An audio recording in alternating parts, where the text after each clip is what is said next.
वंदे मातरम। आप देख रहे हैं नेटवर्क 10 और मैं हूं आपके साथ प्राक्षी मिश्रा। आज के इस प्रोग्राम में हम आपको एक ऐसे जगह के बारे में बताएंगे जो परफेक्ट वीकेंड गेटवे के नाम से फेमस है। यहां आप भगवान के दर्शन के साथ साथ कई एडवेंचर एक्टिविटीज भी ट्राई कर सकते हैं। कहा जाता है कि ये जगह किसी चित्रकार की सर्वश्रेष्ठ रचना और किसी माशूका से भी ज्यादा अधिक सुंदर है।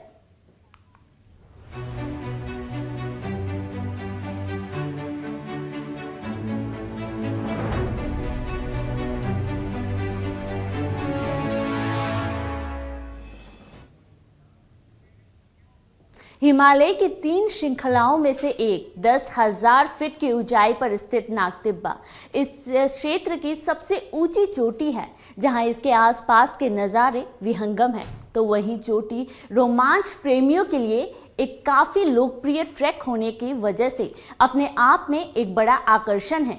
इस ट्रैक के रास्ते में कई वनस्पतियों और जीव जंतु से भरे घने जंगल में होकर निकलती है, जहां से उत्तर में बंदरपूछ चोटी, गंगोत्री समूह की चोटियों, केदारनाथ की बर्फीली चोटियों को देखा जा सकता है। देखिए ये रिपोर्ट। उत्तराखंड का हर कोना हिल स्टेशन से भरा हुआ है, जिस वजह से यहाँ पर्यटकों की भीड़ हर साल रहती है। उत्तराखंड में कई तीर्थ स्थान हैं और पर्यटन स्थल भी।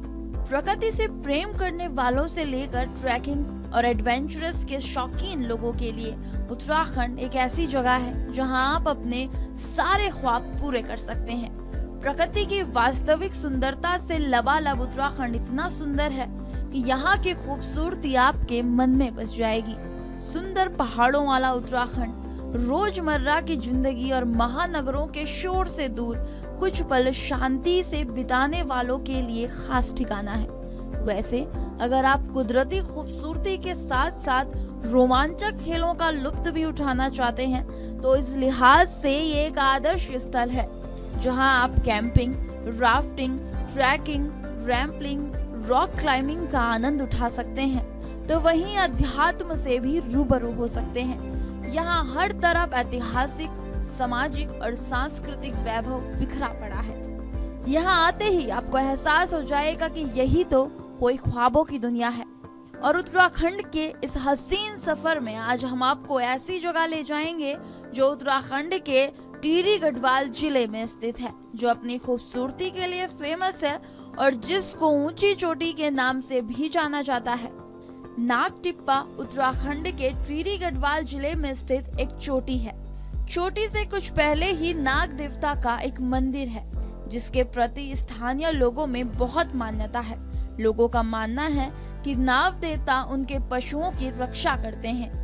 यहाँ से सूर्योदय और सूर्यास्त के नजारे बहुत सुंदर दिखते हैं। स्थानीय लोग नागटिब्बा को झंडी भी कहते हैं। गढ़वाल क्षेत्र ज्यादातर बर्फ से ढकी ऊंची चोटियों में दिखाई देता है। जो लोग ट्रैकिंग और साहसिक गतिविधियों में रुचि रखते हैं, उनके लिए घने जंगलों से घिरी और प्राकृतिक सौंदर्य से भरपूर नागटिब्बा की पहाड़ियां एक बेहतरीन अवसर प्रदान करती हैं। नागटिब्बा से हिमालय का मनोरम दृश्य दिखाई देता है। तथ्यूड़ नागटिब्बा ट्रैकिंग के लिए आधार स्थल है। तथ्यूड़ चंबा मसूरी रोड पर स्थित सुआखोली से लगभग 16 किलोमीटर की दूरी पर स्थित एक छोटा सा कस्बा है। यहाँ पर्यटन स्थल धनौल्टी की दूरी लगभग 23 किलोमीटर है। तो अगर आप नागटिब्बा का प्लान कर रहे हैं तो इस खूबसूरत जगह के साथ साथ कई हिल स्टेशनों की सैर भी कर सकते हैं। अलगाड़ नदी घाटी में बसे तथ्यूड़ से 7 किलोमीटर दूरी पर देवसलाही होते हुए ट्रैक नागटिब्बा तक जाता है। और अगर आप अपना ट्रैक कंटिन्यूअसली नहीं करना चाहते हैं तो रास्ते में रुक के रास्तों की भी सुंदरता को महसूस करना चाहते हैं तो आप देवलसारी में रुक सकते हैं। यहाँ रुकने के लिए वन विभाग का विश्राम गृह है, जहाँ आप ट्रैक को ब्रेक देकर नेचर को पीसफुली एंजॉय कर सकते हैं। देवलसारी से 14 किलोमीटर दूर पर नागटिब्बा स्थित है, जो नागटिब्बा समुद्र तल से 3048 मीटर की ऊंचाई पर स्थित है। यहाँ से हिमालय की बदरपूंछ पर्वतमाला का शानदार और आकर्षण दृश्य दिखाई देता है।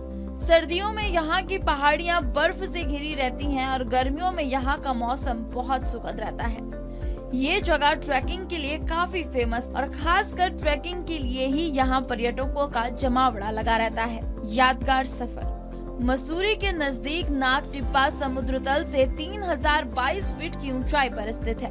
देहरादून से लगभग 6 घंटे का सफर तय करके 35वीं गांव पहुंचा जा सकता है, जहां से होती है नाग टिब्बा ट्रैकिंग की शुरुआत। अगर आप एडवेंचरस ट्रैकिंग का एक्सपीरियंस लेना चाहते हैं तो ये जगह है एकदम बेस्ट। यहाँ ऊंचाई पर पहुंचकर केदारनाथ की बर्फ से ढकी पहाड़ियों को आसानी से देखा जा सकता है। इस ट्रैक के दौरान आप स्वागत करते हुए चीड़ और देवदार के भरे जंगलों में वाइल्ड लाइफ का भी एक्सपीरियंस ले सकते हैं। कहा जा सकता है कि नाग टिब्बा की यात्रा ट्रैकर्स से लेकर एडवेंचर और नेचर्स लवर हर किसी के लिए यादगार साबित होती है। जब आप 35वीं के पहाड़ चढ़ना शुरू करेंगे तो तेज धूप और ठंडी हवाएं आपके साथ चलेंगी। एक तरफ पहाड़ तो दूसरी तरफ गहरी खाई और सूरज की रोशनी आपको राह दिखाती नजर आएगी। झरनों को छूकर आती ठंडी हवाएं आपके मन में उत्साह भरती रहेंगी और आपको इस सुहाने सफर में रुकने और ठहरने नहीं देंगी। जब दिन धीरे धीरे ढलता जाएगा, आसमान का रंग स्याह होने लगेगा, हरे हरे पहाड़ सोने लगेंगे और धीरे से चांद से आपका चेहरा दिखता नजर आएगा और चांद को देखते ही आपका मन कह उठेगा, चांद के इस नजारे से अब तक हम वंचित कैसे रहे। ये खूबसूरती तो किसी चित्रकार की सर्वश्रेष्ठ रचना है और किसी माशुका से भी अधिक सुंदर है और आपका दिल करेगा कि इस खूबसूरती को और नजदीक से देख लूं। तो कभी आप चाहोगे कि ठहर के इसको कैमरे में कैद कर लूं और जब सूरज की किरणें अपनी लालिमा छोड़ती लुप्त हो जाएंगी, यूं लगेगा जैसे प्रेमी अपनी प्रेमिका को किसी और को निहारते देख उदास होता चला जा रहा है। ये सुहाना सफर, यादगार सफर, ये ट्रैक आप कभी नहीं भूल पाएंगे। कब जाएं नाग टिब्बा? नाग टिब्बा ट्रैक बहुत लोकप्रिय हो चुका है क्योंकि ये आसान श्रेणी की ट्रेनिंग में आता है। ये सिर्फ 2 दिन का ट्रैक है, लेकिन यहाँ आपको लाइफ टाइम एक्सपीरियंस मिलेगा। वैसे तो आप नाग टिब्बा का प्लान कभी भी बना सकते हैं, इसलिए कई सारी ट्रेवल्स कंपनी इसे पूरा साल कराती हैं, लेकिन मानसून के महीने को छोड़कर आप कभी भी जा सकते हैं। कैसे जाएं नाग टिब्बा? यहाँ आसानी से पहुंचा जा सकता है। हवाई मार्ग। निकटतम हवाई अड्डा जॉली ग्रांट हवाई अड्डा है। यहाँ से नाग टिब्बा की दूरी लगभग 96 किलोमीटर है। यहाँ से आप कार या फिर टैक्सी से आसानी से जा सकते हैं। रेल मार्ग। निकटतम रेलवे स्टेशन देहरादून है। यहाँ से नाग टिब्बा की दूरी 73 किलोमीटर है। सड़क मार्ग। दिल्ली से दोनों जगहों पर पहुँचने के लिए 8 घंटे लगते हैं। पंतवारी के लिए विकास नगर यमुनोत्री मार्ग से जाना होगा तो देवलसारी के लिए मसूरी धनौल्टी रोड से। देवलसारी की तरफ से आपको ट्रैकिंग के लिए मसूरी वन विभाग से परमिशन लेनी होगी, जबकि पंतवारी की तरफ परमिशन लेनी होगी। नाग टिब्बा से जुड़ी कई रोचक कहानियां हैं। कहा जाता है कि इस जगह से महाभारत काल की घटनाओं का ताल्लुक है और यहाँ की पहाड़ियों में, यहाँ की वादियों में स्वयं देवों के देव महादेव विराजमान हैं। देखिए ये खास रिपोर्ट।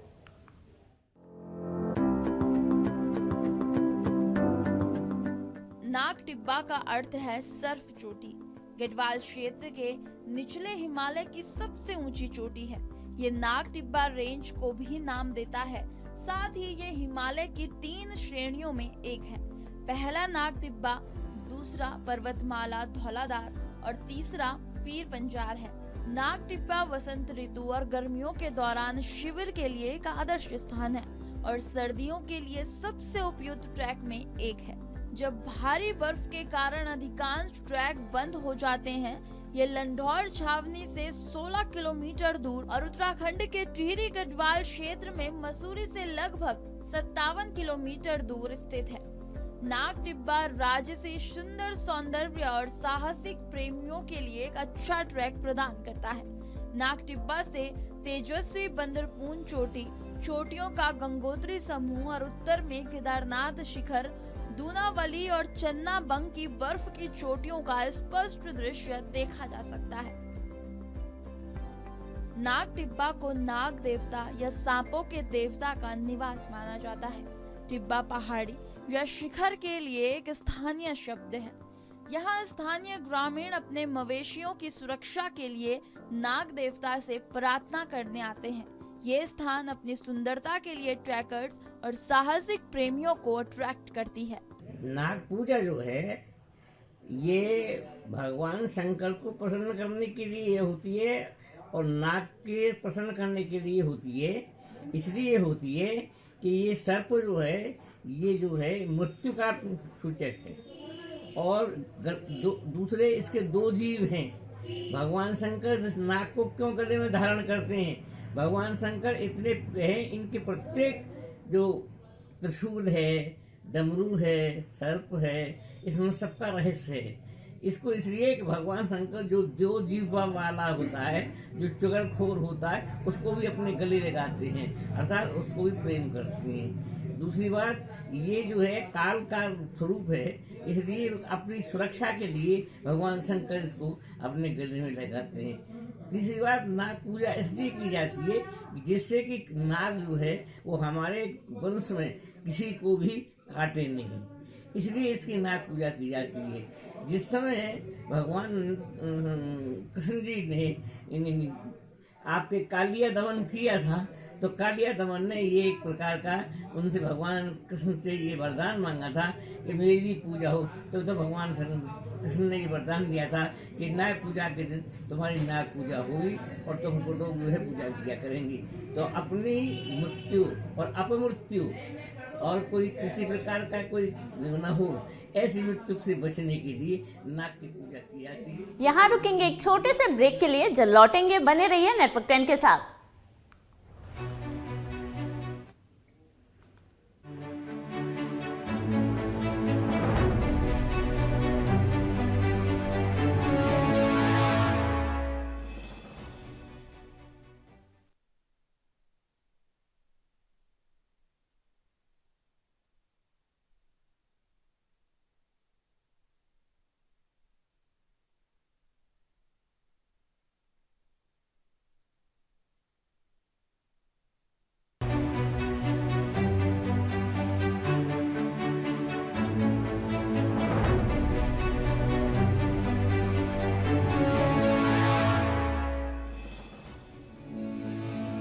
ये जगह समुद्र तल से 3040 मीटर की ऊंचाई पर मसूरी से 70 किलोमीटर दूर यमुनोत्री मार्ग से होते हुए नैनबाग से कुछ दूर में स्थित है। यहाँ से आप हिमालय की खूबसूरत वादियों के नज़ारों का लुत्फ उठा सकते हैं। इसके साथ ही यहाँ से देहरादून की चोटियों का नज़ारा भी देखा जा सकता है। नाग टिब्बा ट्रैकर्स और पर्वतारोहियों के लिए बिल्कुल सही जगह है, क्योंकि इस ट्रिप पर आप कई हिल स्टेशनों की सैर एक साथ कर सकते हैं।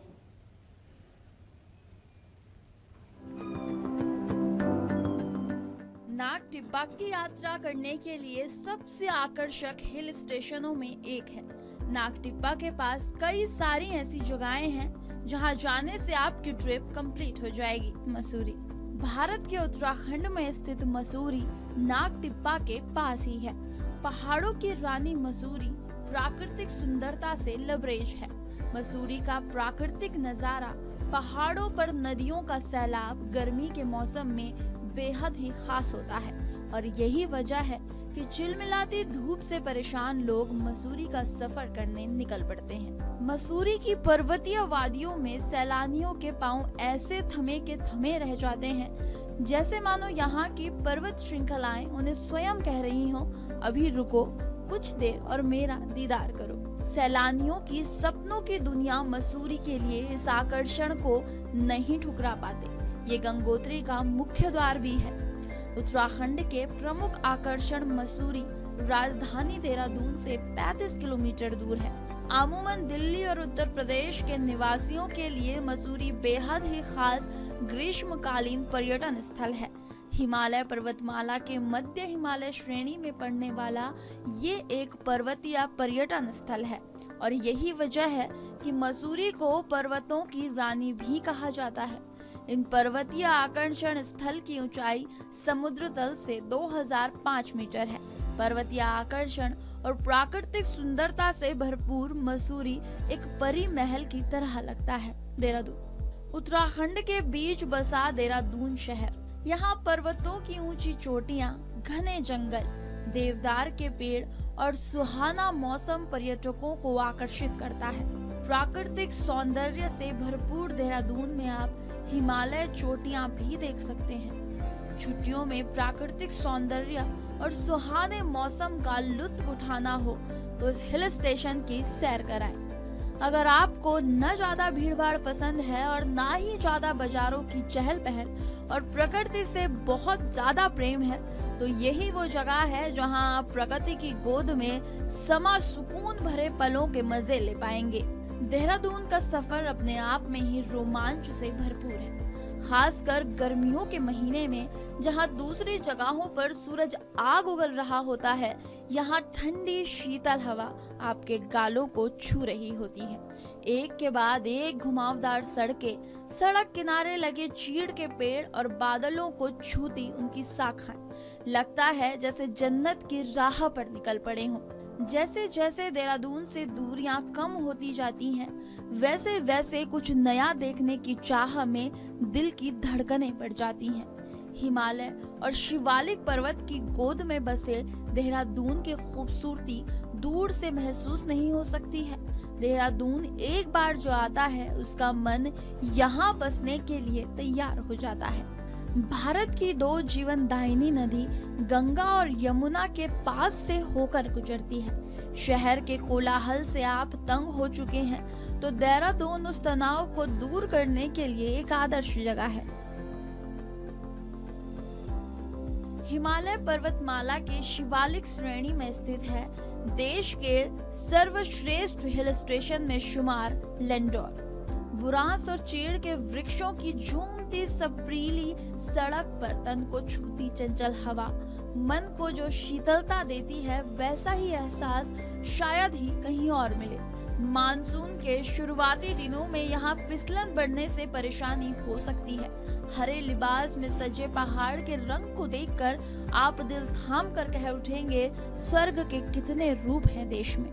तो अगर आपको घूमने का शौक है और इस बार आप किसी हिल स्टेशन का नजारा देखना चाहते हैं, तो लैंडोर आपके लिए एक बेहतरीन ऑप्शन हो सकता है। मसूरी के पास ये छोटा सा पर्यटन स्थल है जो अपनी खूबसूरती और कुछ खासियतों के कारण टूरिस्ट को आकर्षित करता है। लैंडोर में घूमने के लिए यूं तो कुछ खास नहीं है, लेकिन पहाड़ों पर बसा हुआ छोटा सा कस्बा आपको प्रकृति के और भी करीब ले जाता है।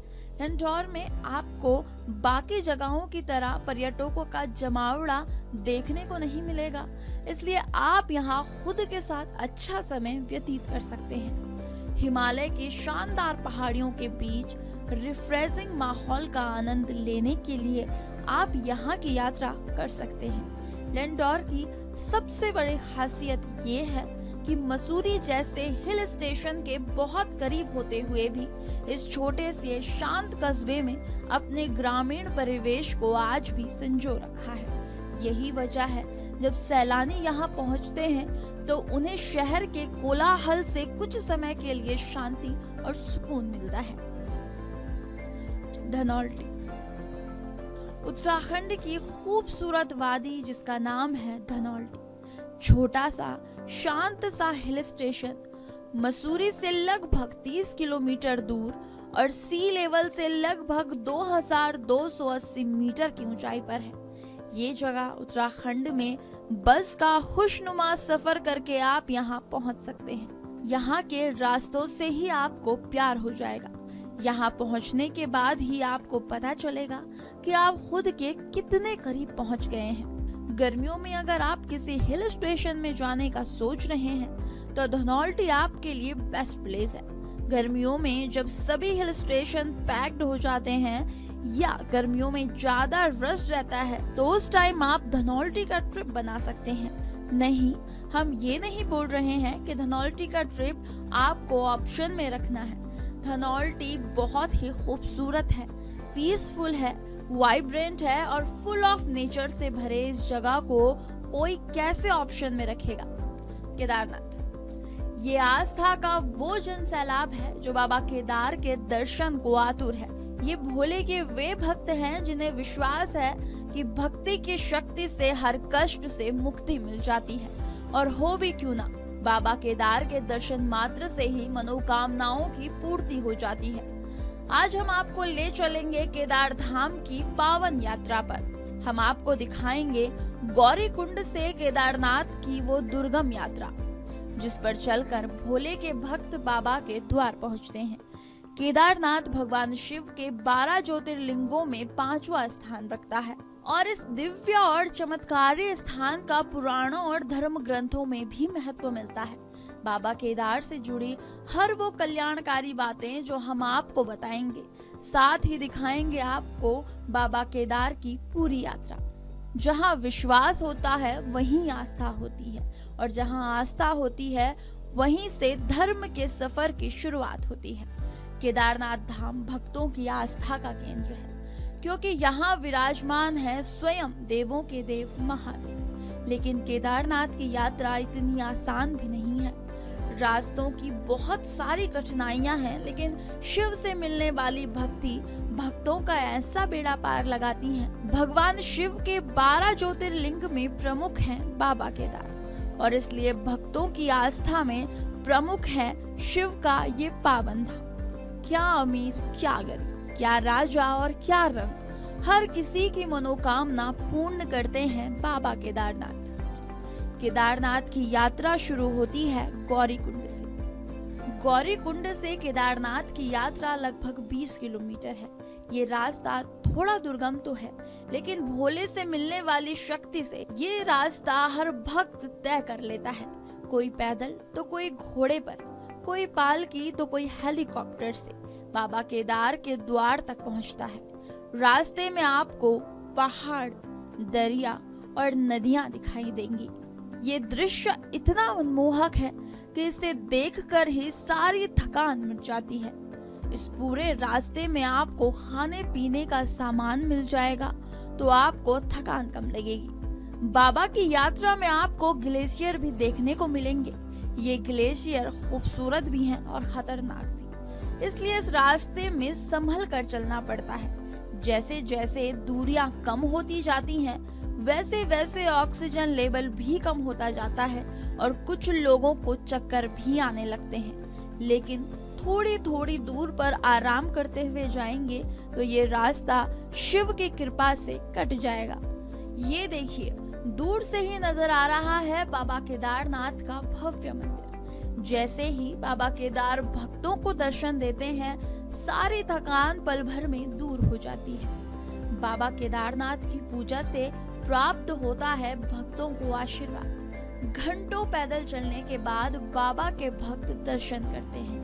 भक्त यात्रा करते समय बाबा के मिलने को बेकरार रहते हैं, उमंग भी कम नहीं रहती। रास्ते में कितनी भी मुश्किलें आए, कहीं पैर डगमगाए तो कभी सांसों ने साथ छोड़ना चाहा। भक्तों को अपने आराध्य के दर्शन के लिए कड़ी परीक्षा देनी पड़ी। बाबा केदार की झलक पाने की ललक भक्तों के चेहरों में हमेशा झलकती है। भक्ति के अलग अलग रंग यहाँ आपको देखने को मिलेंगे। बाबा केदार के दर्शन पाकर भक्तों का उत्साह 2 गुना और 4 गुना हो जाता है। बाबा केदार की भूमि बहुत ही निराली है। चारों तरफ बर्फ के पहाड़ और खूबसूरत वादियां, और बीचों बीच स्थित है बाबा केदार का धाम। मंदिरों के ठीक सामने नंदी जी विराजमान हैं, और मंदिर के ठीक पीछे आदि गुरु शंकराचार्य की समाधि है। मंदिर के बगल में गौमुख से जल का प्रवाह होता है, और आसपास के वातावरण में शिव का जय घोष गूंजता रहता है, जिससे ये पूरा ही वातावरण शिवमय हो जाता है।